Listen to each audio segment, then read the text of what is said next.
everyone, welcome to Geek Envy Podcast, episode 51. My name is Courtney, and this podcast is about video games, geek culture, and anything else we feel like talking about. Okay, so I am joined today with Joey. Hi.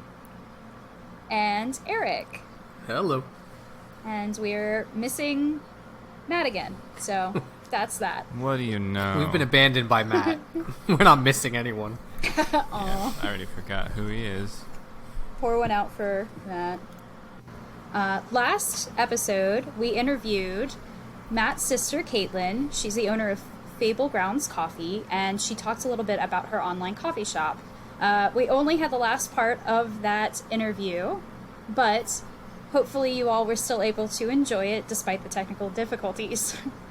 So to skip on ahead, I'm going to let Joey take over our topic of the day. Boom. Today's topic of the day is, I feel like being very epic about this. The time has come upon us again where that phrase that we're so used to hearing since we've been kids is getting shilled out again by large companies. And that phrase is, the future of gaming is coming. Or is here, I think is what they say usually. So it's that time again. PS5 has been announced. Xbox Series X has been announced. I love their naming. And today the topic of the day is we're going to discuss as a trio, as a threesome.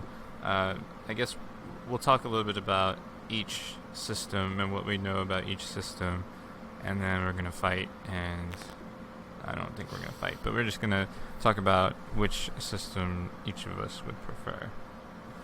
First of all, are you guys excited about the future of gaming? Is this something I'm old, so this has happened to me many times, but I was just about to say, to your point, we've heard this is the next wave of gaming how many times over now?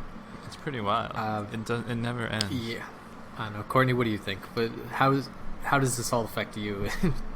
I'm sort of indifferent to it. I don't really hop onto the consoles until a little bit later because I'm cheap. But I'm still excited for the next generation of gaming. It's going to be interesting to see how far they take the next systems. Yeah. Just how pretty they're going to be, how smooth they're going to run, and all that kind of shit. What games we're going to get. Yeah.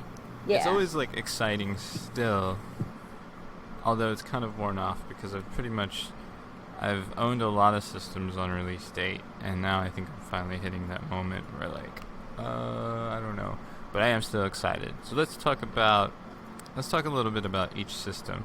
Sony's system is of course called the PS5. I'm down with uniform naming, so I think that's cool. Are you guys cool with the name? Yeah, I think it makes complete sense. Yeah, what other order are we going to go in? Right. I know we're going to touch on Xbox PlayStation Series X. I don't know. Yeah, they could have done anything different because nobody else cares. We could go along the lines of Nintendo and have a 2DS, a 3DS, a 3DS Plus, a new 3DS, Yeah. a 3DS XL, a 2DS XL. A new PlayStation Plus. PlayStation 4U. That's what they should. Oh, Yeah. God. PlayStation 5, yeah. Expected name, so everyone's cool with that. Release date is rumored to be holiday 2020. I think they're thinking Thanksgiving-ish time.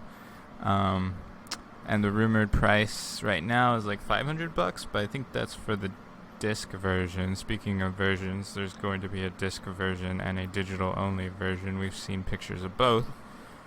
And then in terms of backwards compatibility, they've mentioned that yes, it will be with almost all PS4 games.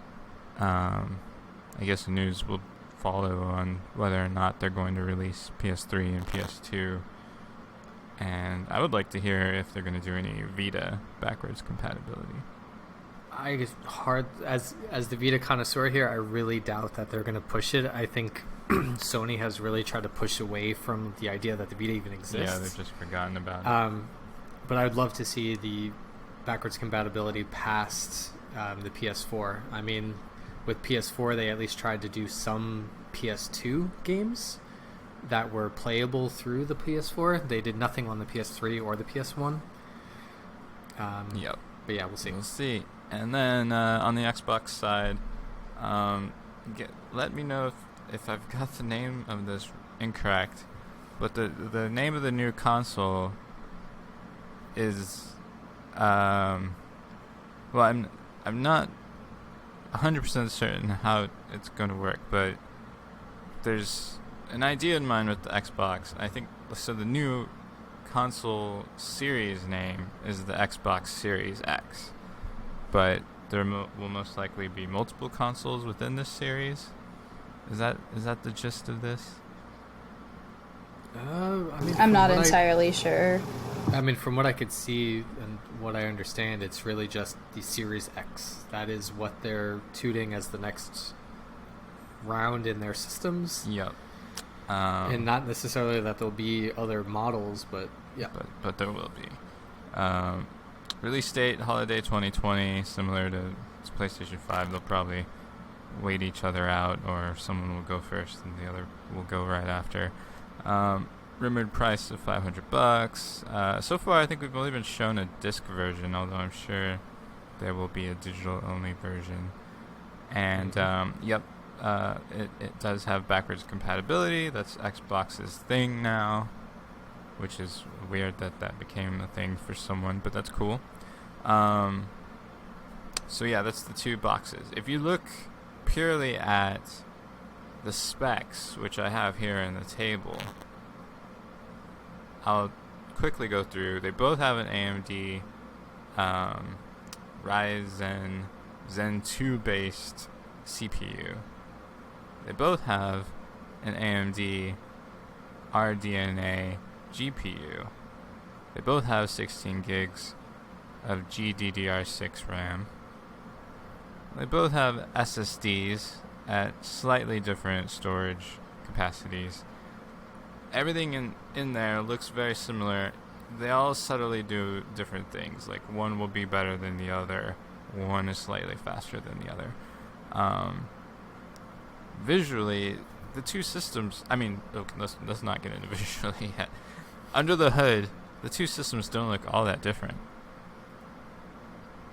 No, not at all. And that's kind of interesting. I feel like, especially with like something like PlayStation 3, we would see two very different systems. And in this case, they look both very powerful, both in the next gen of computer system setups. And if I was to pick one blindly without having been invested in either of these systems, I wouldn't really know which one I would choose, other than I'd have to start looking at other details. Some of those other details, Xbox gives you a proprietary 1 gigabyte SSD expansion. They don't give it to you, it's proprietary, you gotta buy it. So they've had that type of thing before, and although they do have they will have USB support for an extra hard drive. And then on the PlayStation side, it'll still have VR support, so it'll support the VR headset, and the controller's kind of getting a revamp to have haptic feedback, and then I think they're going to put pedals on it. Xbox controller pretty much stays the same, but they kind of model it a little bit more on the whatever they call the Elite controller. What about looks? We've seen, so that's probably where they differ the most, other than, of course, their ecosystems. The Xbox looks like a rectangle. It looks like a fridge. Yeah, and the PlayStation looks like alien. The Barclay Center. Yeah, alien technology of some sort. Visually, I want to know what you guys think of each of these. Courtney, what do you think of PlayStation versus Xbox? Just the looks.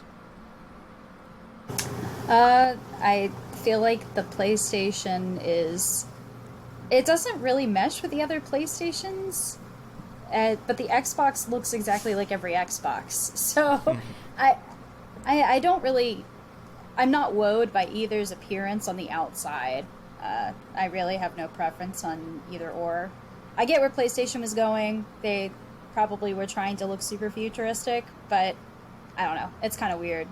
But then Xbox is not really... they know the box works, so I guess they stick with it. Yeah. Why change something if it works, right? Yep. And what do you think, Eric?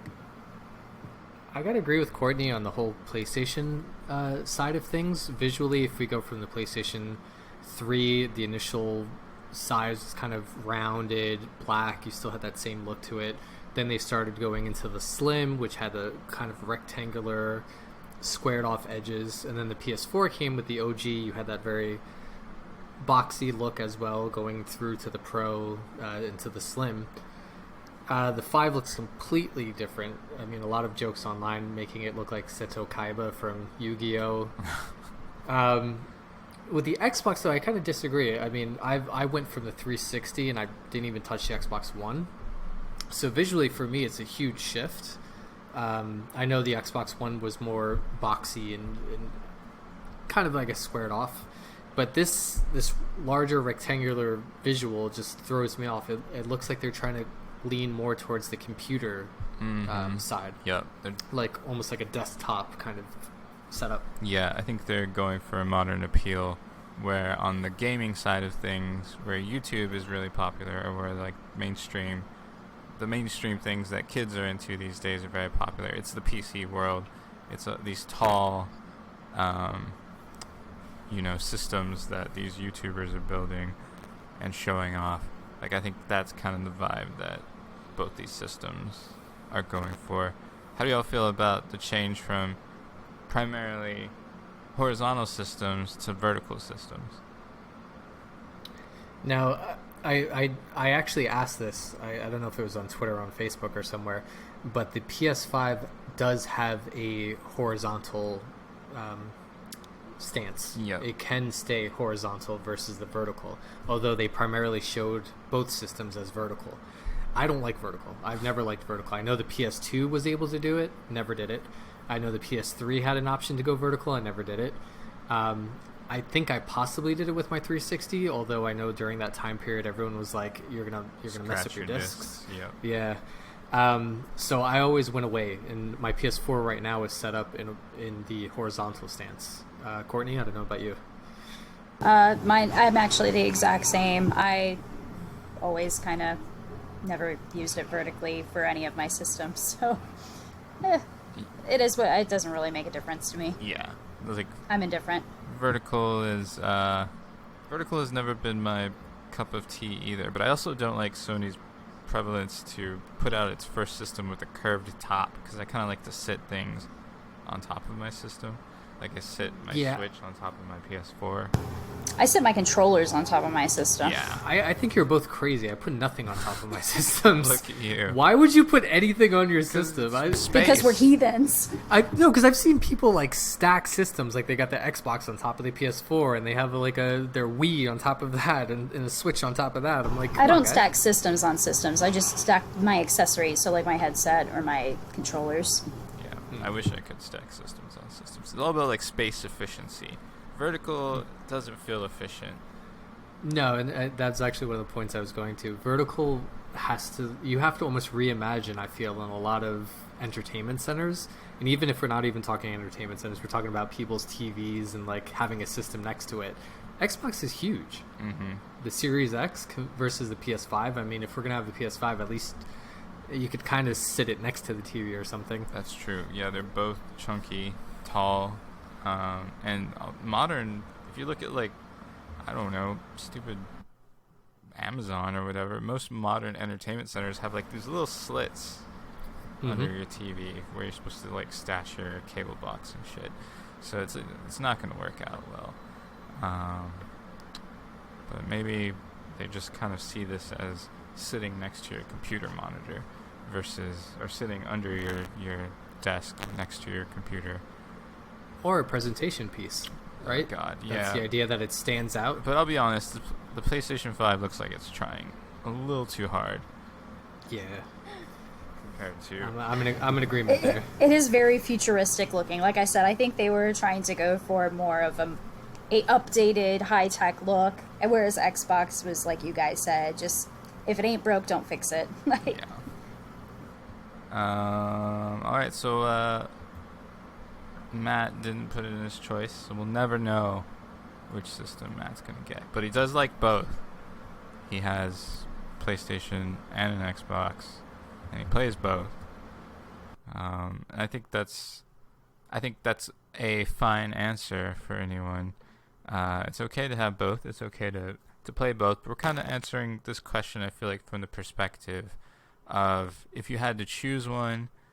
And let's be honest, I don't think any of us want to spend $1,000 immediately this holiday season on two systems. But if we were to spend $500, we kind of want to identify which one that would be and why. So why don't we go to you first, Eric? Which system are you? If you could get it this holiday season, what would you go for?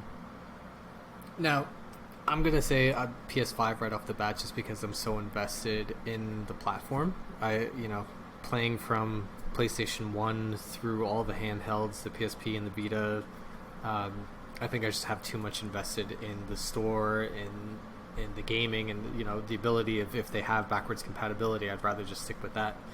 But to a point that you touched on earlier, it really comes down to, I guess, who comes out first and who grabs the market first. If the Xbox can come out strong enough and at a price that I kind of guess makes sense and lets me play everything that I've already played, then it's a possibility I might reach out to that. But I still would say that the PS5 has a hand up. I see. I'm going to see if I can... No, I don't think I can sway you, but I think we have some counterpoints we can talk about a little bit. What about you, Courtney? I think I'm gonna go for the Xbox. Just, yeah. And honestly, like Eric said, it really is probably going to depend on exclusives, on when it comes out, on price point, for me. Because I'm not typically a person who purchases consoles on first day. So I might even hold off a bit. But as it stands, I probably will go Xbox. But hopefully we'll find out more information about the Xbox and its exclusives that will release with it at the Xbox Showcase, which should be airing later this month. Yeah. That'll be interesting to see what they got, because they have so many studios now. Alright, so Xbox for Courtney. For me, if it was up to it being holiday and I had $500 in my pocket that I could burn, I'd probably go with the PS5 like Eric would. I think for similar reasons. I've got stock in Sony, not actual stock. I'm a poor man.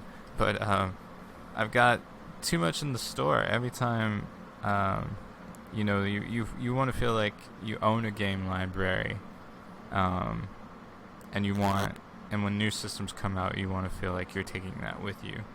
And I also feel like Sony does a great job of pulling you into that with the right pricing of their games. And then I think it's what I'm used to now. That's where my trophy history is at. And so if I'm going to keep building on that, I'm going to keep spending time gaming, it's going to be, that investment goes back into the system I've already invested a lot of time in. However, Xbox isn't stupid. Microsoft is still alluring because they've gotten smart, and they've immediately given you a game library with Xbox Game Pass. Pay an extremely cheap amount of money per month, and you get a library. You no longer have to worry about, like, are all my investments going to be there? No, you just have access to a large library. Plus, you're going to have access to older games that will be enhanced on the new system. So that's also really cool. And then you get a system that's more sleek and kind of maybe a little less pretentious than what Sony is kind of aiming for, I feel like, with the new box. That's just personal opinion, though. So I feel like, Eric, you got to think about that too. You get a whole new, maybe you're tired of all your PlayStation games. You can try out a whole new library of Xbox games. But the thing is, I guess my argument here is when we talk about disc-based games and digital-only based games and the kind of exclusivity where PlayStation 5 feels like not that they're stuck in the past, but that they have more of an ideal that they're trying to cater to core console gaming. Microsoft is trying to take the Steam approach, I guess, if we want to relate it to something like that, where they have availability to kind of everything at once at a very cheap price. Yeah. I don't know. I guess my whole thing is we're going back to the original argument of computer versus console-based gaming, and Microsoft seems to be going computer while Sony is staying in the console environment. Right. Microsoft kind of gets itself into that weird area where it's almost superfluous. It's almost redundant to have an Xbox if you already have your PC set up. Yeah. But if you're not a PC gamer, then of course it becomes a more alluring thing because it feels like you could be a PC gamer. Cool. Well, we talked about it. I mean, I'm excited about both systems. On paper, like, they both look very good, obviously. Games already look extremely good. Xbox, a little bit larger of a SSD for storage, possibly a little bit stronger of a GPU for graphics, possibly a little bit stronger of a CPU, just by a hair. But I don't see anything here that just kind of pulls me away from PlayStation, other than the fact that I think PlayStation's console is pretty ugly. But I'll probably wait, like Courtney said she will. I'll probably wait because I always end up liking the later systems that get released, like the what's the name of the thing? The Death Stranding limited edition console. Like, well, here's a counterpoint with buying at release versus buying later on. So I'm like both of you. I haven't bought a console on release since like the Wii. But one thing I've learned, at least with Sony, is that their initial releases have been the better console than their later iterations. So PlayStation 3, the initial PlayStation 3, the 60 or 20 gigabyte that was fully backwards compatible via hardware, not software, had all the data kind of ports that you could put in, all those memory cards and shit. It was so vastly superior than the PS3 Slim and then the Super Slim that came on later on. PS2, right? You had the fat PS2. I don't know if it was considered better than the later on versions of the PS2, like the Slim and whatnot.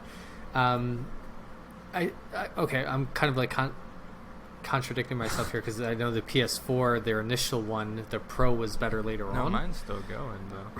Yeah, no, I still have my Pro. I don't have I still have my OG one. Yeah. I don't have a Slim or a Pro. But I don't know if Sony learned from that with the PS4 iterations and realized, like, okay, the later versions should be improved upon and better. Right. And I don't know. I'm kind of caught in that balance too, because I don't want to lose out on what could be a better console. Yeah, that makes sense. But I don't also want to pay full price at launch. Yep. One more point before we talk about what Instagram thought, because Courtney posed the question to Instagram on what they would prefer, and that point is, how do y'all feel about purchasing a digital-only system? So a system, a console with no disk drive. Is that something you would do? I personally am not really an all-digital person quite yet. Ideally, I would be, but I do like having the physical game. So I probably will edge on more physical games than digital games as it stands. Yeah, I agreed with Courtney. I'm not there yet. I know with the last run of systems, they tried to push us towards that the CD is really just a key to play the game, and you've got to download the game. But I still need that physical, the idea that I could buy a disc for $5 and still be able to play the game versus a digital-only aspect of it. The prices just haven't met they haven't come to an agreement where like digital and physical should be the digital should be less than the physical, right? Why are we paying $10 for a physical copy of a game and a digital is still $59.99 on the store? Right. I just can't get to that level yet. Right, that's understandable. Digital leaves you at this place where you're just sitting there waiting for the right price that you want, or you could just go get it physically used for a lot cheaper. I tend to wait a lot and go digital, so I think I'm seriously considering a digital version of the PS5, just because I know I can wait and grab stuff at a cheap price. But speaking that, what about the hard drive size? I know we're talking about the PS5 has an 825 or 1 terabyte, and the Xbox has another terabyte. My 500 gigabyte PS4 filled up like this. I mean, Modern Warfare, if we talk about people, the jokes and the memes that went around of having to like completely empty out your hard drive before you can even play the game. Even installing Final Fantasy 15 for me, I had to clear out half the hard drive before I could even play. Games are going to continue to evolve. They're going to continue to get bigger in size, and yeah, none of the hard drives are large enough. Still, that's still an issue. I think we need like 5 terabyte hard drives, which would make these systems like $1,000 or something. Yeah, especially SSDs. Yeah. All right, Cora, what did Instagram say? All right, so earlier today I had posted a poll on the Instagram story, and people responded, which was great. Yeah. So thank you everybody who was involved in that, and hopefully we'll continue to do some fun polls. So as it stands right now, the Xbox got a 25% and PlayStation 5 got a 75% vote. So it looks like PlayStation won by a substantial amount. I did also ask people as to why they picked the system they did. Our friend Clint, he said, because it's not a box. Belle, she put it's better. Oh, great reasoning. And then we have another typed response from Vicious Schools. And he put, it is simply because of the exclusives. They've been, for the most part, great hits, and also because Nintendo isn't one of the responses. And he had picked PlayStation 5 as his vote. So shout out to Vicious Schools. Thank you for a nice response, and thank you everybody else who responded, and not only the poll, but the typed responses. Yeah, we'll see you in our next poll. That makes sense. I think if Xbox has a good showcase, then that could start to change people's mind. All right, well, that's it for our main topic of the day. Cora, back to you. Thank you, Joey. So, as we all know, E3 was canceled this year for understandable reasons. What was neat was Jeff Keighley, who's the creator of the Video Game Awards, came up with the Summer Game Fest. So those who wanted to be involved in that joined. And even those that didn't, it seems like a lot of companies were doing still a digital conference of sorts. So I know that Nintendo, there's a rumored Nintendo digital conference, a Treehouse. Probably the 20th is the rumored date, but there's nothing confirmed. The rest of these digital conferences that I'm going to talk about are under the Summer Game Fest, and the only one that hasn't aired on the Summer Game Fest is the Xbox Game Showcase, which is July 23rd. It's supposed to air around 10 p.m. Eastern Time. And hopefully we'll just kind of see what they say about the Xbox, and, hopefully they'll announce a bunch of the games that will be available on release for the system. Awesome. So do you guys have any predictions as to what they will cover at the Xbox? Like, do you have any hopes for what Microsoft might talk about, or, do you kind of have speculation? Insert Halo song here. Honestly, no. I really have no expectations from Xbox. I mean, I wouldn't even know what to expect. I'm expecting, aside from a new Halo. Yeah, a new Halo. I'm expecting that they're going to have to react to the artsy scene, how they kind of did with Hellblade. I think they're going to pull out something similar to like that to kind of give us a Last of Us vibe and try to get into that market. we'll see what they pull out. Yes. So that's the only digital that hasn't aired. As for those that have already aired, the first one was the Devolver Direct, which aired July 11th. Devolver, I don't know if Joey, Eric, if either of you have seen any of the Devolver Directs previously, but they kind of go all out with them. Have you guys seen any of them before? Yeah, parts of them. They're usually Probably past ones. Yeah. they're pretty wild, aren't they? They're super wild, and this one I feel like lasted a lot longer because they were kind of going a little over the top with it. It's almost like a movie, but I feel like it's commentary on consumerism. I may be wrong on this, but it's just interesting. So watch for yourselves and see what you think about that direct. But anyway, they covered Shadow Warrior 3. They had a gameplay trailer release. Serious Sam 4, also another gameplay trailer. Oh, awesome. Yeah, I don't know if either of you are big fans of either of those titles. They also have a new IP that has already been spoken about, but they have a release date for that, and that was Charon, which is, it seems to be a 2D side-scroller, but you control a monster with multiple tentacles, and each tentacle seems to have a mind of its own. So think Octodad, but kind of 2D. Oh, interesting. Yeah, and that will release July 23rd of this month, so look for Charon. Another game with a release date that was shown was A Fall Guys. That releases August 4th. And then they did release a new IP called Olja. No release on that. So, any of those games sound interesting to you guys? Have you seen the trailers for any of them? I'm down for Serious Sam 4, pending my ability to not get motion sick with a first-person shooter, but I love Serious Sam. What's the Olja? Did they show a video? I'll have to watch the video on that.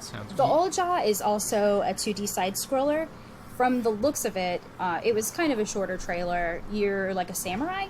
And so it kind of looks like Castlevania, but just in Japan. Like feudal Japan. Yeah, I'm always interested in what they put out, so I'll try something. I thought that said Ouija at first. I was like, didn't that fail? I thought like the Ouija board maybe too. No. Like, I was like, I'll play that for real. So how about you, Eric? Any of those titles kind of shout at you, or? No, I mean Shadow Warrior is kind of the only one that really stands out. I was never really a Serious Sam fan, but I'm always open for new IPs. I love the fact that the companies will move away from their moneymakers and try to put out something new. So I haven't heard of these, but I'm going to look into them after. Yeah. You definitely should check out the trailers. I do think it's kind of neat that Devolver had some old franchises along with some new ones. So it seemed to really even out in their direct, despite the oversaturation for theatricals in that direct. You should definitely still watch it, though. I think it's really cool that they, like, you were able to kind of see the whole direct as art versus all these other directs, which are just going to be like, please buy our games. Right. Right. There's so much creative ability that they're giving their advertising team, and that's really cool to see. Mm-hmm. And it definitely makes their digital conferences stand out. Devolver did do the digital conference last year, so it seems like it's kind of a familiar ground for them. So I think they just kind of went crazy on this last one. That's cool. All right, so I'm going to go ahead and then skip to Ubisoft. It was the Ubisoft Forward that aired the day after Devolver's, July 12th. They covered Watch Dogs Legion. They showed more gameplay. That is to release October 29th, so this fall. They also covered Ghost Recon Breakpoint. I don't know if any of our listeners are still playing Ghost Recon, but they are now adding new AI teammates, and that update goes live July 15th, which is today. They also have a mobile game, which was originally a PC game called Brawlhalla. It is now coming to iOS and Android August 6th, and it will feature crossplay with all other versions, so if you have it on PC, Xbox, or PlayStation. Tom Clancy's Elite Squad is a free-to-play mobile tactic RPG, which also is another mobile game they announced to release August 27th as well. Another IP that they announced was Hyperspace. It's a science fiction multiplayer shooter that reminded me a lot of Overwatch. They're currently in beta now on PC, so you can currently check that out. Assassin's Creed Valhalla also got some love on the Ubisoft Forward. It was really neat because we finally got an opportunity to see the game mechanics. They have... Now you can lead Viking raids, you can upgrade settlements, and build alliances. All very neat features I'm looking forward to, and that's to release November 17th. Then, last but not least, the Far Cry 6 story trailer, which was the first real trailer we've seen of Far Cry 6. The rumored date right now is February 18th, 2021. And I have a side note, Gus from Breaking Bad is the baddie. Oh. So that was my side note. Good side note. So you guys want to talk about Ubisoft's Direct? Any of those games grab your interest? Yeah, I mean, well, actually, Ubisoft is kind of, I don't know, it's always like hit or miss, right? They always have grand ideas, but they don't always come through all the way. Like, what is your reference to that? Did they ever release that one game? Which one game? It was like shown like 2 directs ago or something. I don't know. Watch Dogs had such a big premise and like such hype behind it, and it hit so bad. Tom Clancy's, they have like a history of Tom Clancy games that are both hit and miss. Assassin's Creed, Valhalla looks amazing. I'm not even gonna play. It looks amazing. I'm so excited for Valhalla. Every other Assassin's Creed before Valhalla, like, what were the last like 20 years? You didn't like Odyssey? Odyssey is literally Valhalla, but no, Assassin's Creed went historical and then went straight into no. It was historical with like proper. Okay, let me. I'm gonna stop myself before I sound like an idiot, because you have historical mixed with like science fiction, right? But then they jumped the shark. They went into like riding unicorns and floating into outer space. I don't know. No, that's fair. Beyond Good and Evil 2. Whatever happened to that game? There we go. That was the game. Oh, I don't think any information has been posted. That was just lost in space somewhere. In terms of Ubisoft, I'm kind of similar to Eric on here. The other games grab me. Like the first 4 games of this list, like I can imagine the color palette. It's just like this gray, blue, black.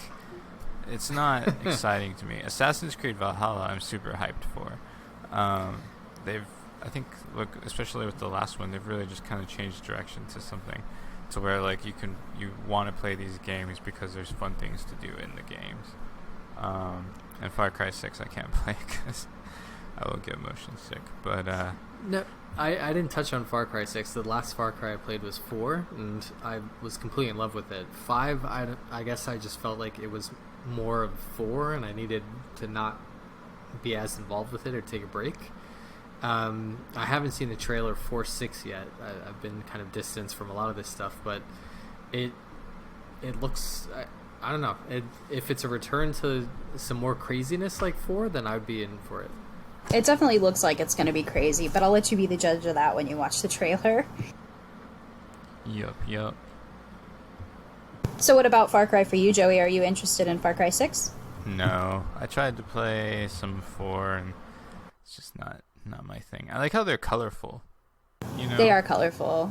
The last one wasn't so colorful, but I really liked how in Far Cry 5 it was kind of different in the aspect that you were taking down a cult, like an American cult, and I think that was kind of interesting and really neat because it took place in the Midwest.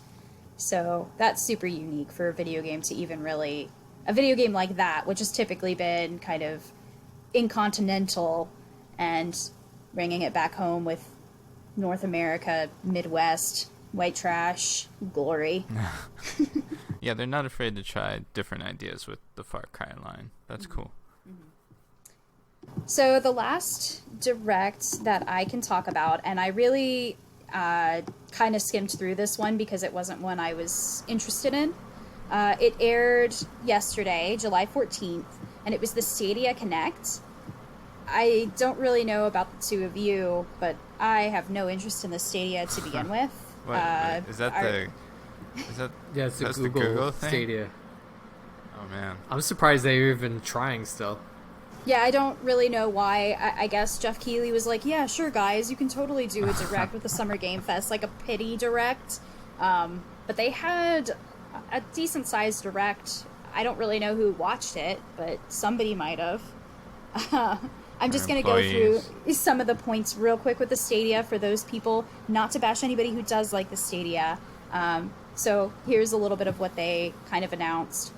They have a new They have 2 timed exclusives they announced: Super Bomberman R Online, which will be available fall 2020, and One Hand Clapping, which is available now for $2.99. So it is the cheapest game on the Stadia right now. One hand clapping. It's a euphemism for something else, isn't Definitely it? probably is, right? Orcs Must Die 3 released the same day, so the 14th, free for Stadia Pro members. The first ever trailer for the Stadia only game. It's Stadia only, so you won't be able to get it anywhere else except the Stadia. Outcasters. That comes out fall 2020.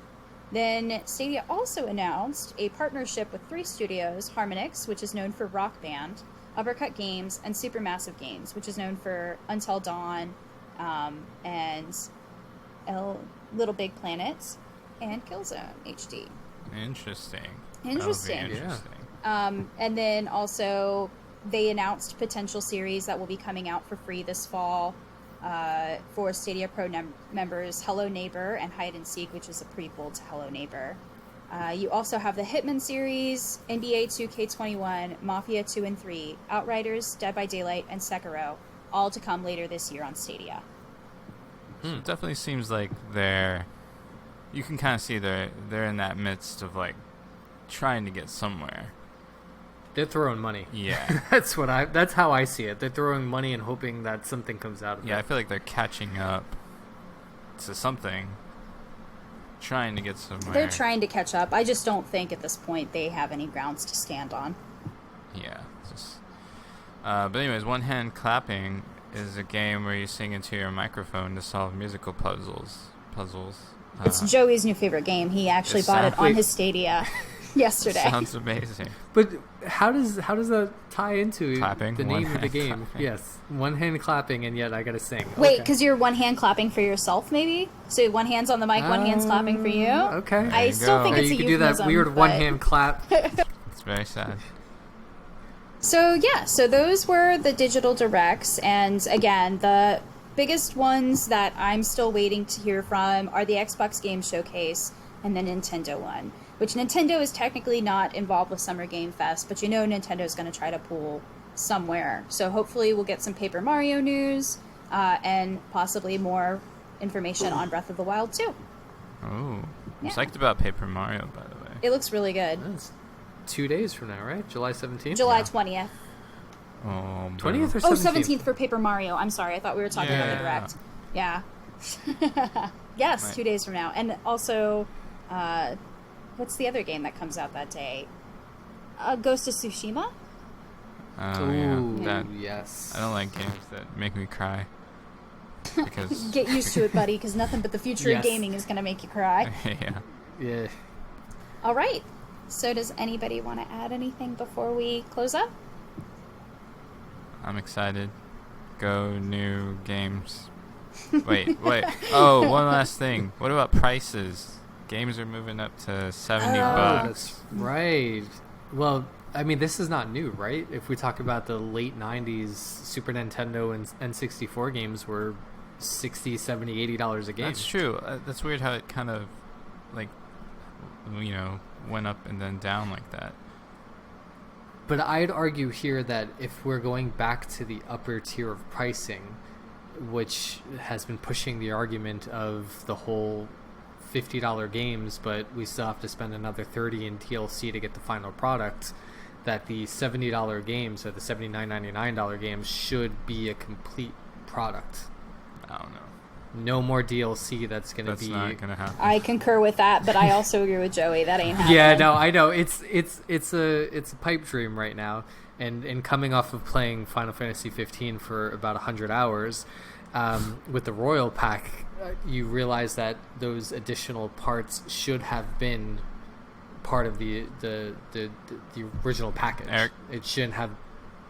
What? Eric just wants his swimsuit costumes included in the price of his Hey, original. I agree with Eric. If we're doing Dead or Alive, I shouldn't have to pay $150 for the whole. I want that gold bathing swimsuit suit. package. That's right. Yes. No, I agree, but I just in terms of price out the door of a game, I think it's similar to the original price of a console. Like, I'm not going to pay that much on release day. Yeah, I think a agree. lot of people will sit back and wait for price drops. I mean, we were in an era of gold edition releases, right? If you have a game that drops, and then 6 months to 8 months later, you have a gold edition, a full edition that has everything, including DLC, right? For almost 2/3 the price. Yeah. So why would anyone at launch, unless they really wanted to support the studio and support the kind of game, buy anything at launch? I agree. I've actually had this discussion with friends as well. I typically have been my buying habits have definitely changed over the years. I'm more inclined to buy indie titles, which fortunately remain fairly cheap.